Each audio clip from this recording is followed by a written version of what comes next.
So, I play Captain James Conrad, who is a former British SAS officer, a Special Forces tracker, a specialist in reconnaissance and the recovery of lost soldiers. He's, at the beginning of the film, you find him a little lost, a man who's seen a lot of action at war, and you sense that he's without a purpose. And he takes a commission to join an expedition to this undiscovered island in the South Pacific.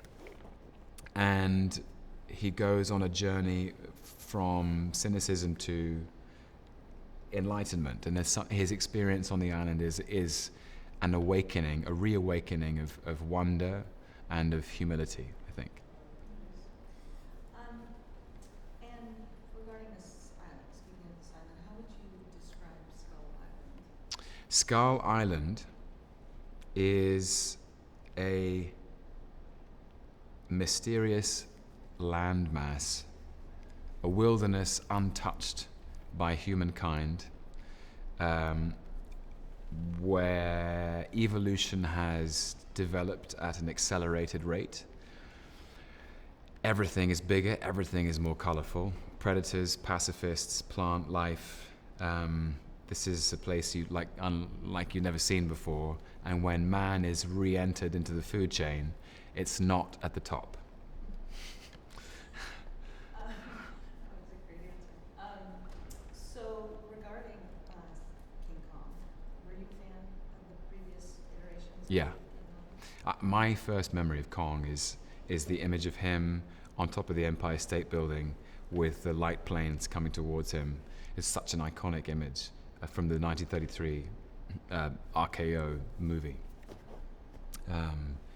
Or either that or him with Fay Ray in his hand and he's fighting off a pterodactyl at the same time. I love him. Now, why do you think it is that people are so interested iteration to iteration? And how is this one different to all the previous ones? I think we have it as children. We have a natural fascination with nature and animals, and I think that never leaves us.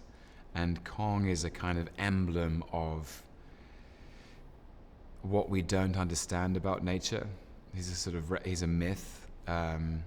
We understand that the natural world has a balance and an order which is both beautiful and terrifying. And that the food chain exists for a reason doesn't mean you get excluded from it. So Kong somehow, in his own territory, on his own turf, represents nature undisturbed and unspoiled by man. And there's a theory that's also explored in the Godzilla picture, that the arrogance of man is thinking that nature is within our control when in fact it's the other way around. And that sometimes the impact of human beings on the natural world is not always a positive one. And so, also, how do you, let's go to the decade that this story takes place. Yeah. How do you think that adds to this whole overall story? Well, Kong Skull Island is set in 1973, and this is a time where the world has gone through a huge period of social and political change. The enormous revolutions of the 60s have changed the way people think and live. That Richard Nixon has just withdrawn US troops from Vietnam. Satellites are orbiting the Earth and are beginning to photograph it from space, which will reconceive of how we think about the planet. It'll seem smaller, but that technology is very new. And so 1973 is plausibly the last time we could imagine an undiscovered island in the South Pacific where creatures roam undisturbed. And we get the rock and roll music, we get helicopters, we get the real flavor of exploration that the 70s brings. And talk about some of the locations that you shot in and how those added to this cinematic,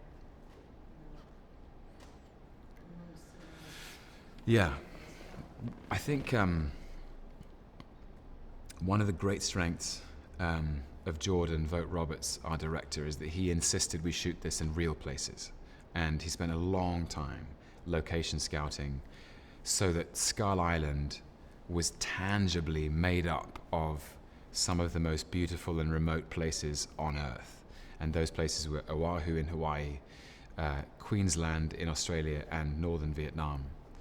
And the sort of composite elements of all those places are very, very tangible in the picture. And so that the volcanic valleys of Hawaii and the lush rainforests of Mount Tambourine and the swamps and mountain lakes of Vietnam are all present in the film. And I think you can feel that palpably when you watch the film, that cast and crew were dropped into these places, and you can feel the heat and the moisture and the sweat and the the fact that we're all running through swamps. It just feels real in a way that you can't recreate digitally. And interesting, so you obviously spent a lot of time with the other actors too. I mean, this was a great cast. Yeah. So how was that, spending all this time together? It was great. I think it's a very diverse cast with very diverse talent, and everybody brought something to the table which was really unique and valuable. And we were all thrown together away from home in these very far-flung places, and we bonded together very fast. We sang karaoke in Hawaii, learned how to surf in Waikiki Beach in Honolulu. We went go-karting, we had barbecues, we went and got street food in Hanoi. It was really fun. That sounds like fun. And lastly, I mean, this is a big action film. Yeah. What do you hope that people take away from this after seeing it? I really hope that people buckle up and enjoy the ride, because it's a hell of a ride. It just goes at such a lick, and it feels both old-fashioned in the romantic sense of being a great adventure, but it's also very fresh and contemporary, and underneath the spectacle and the action, a lot of which is very original, there is a theme, and the theme is that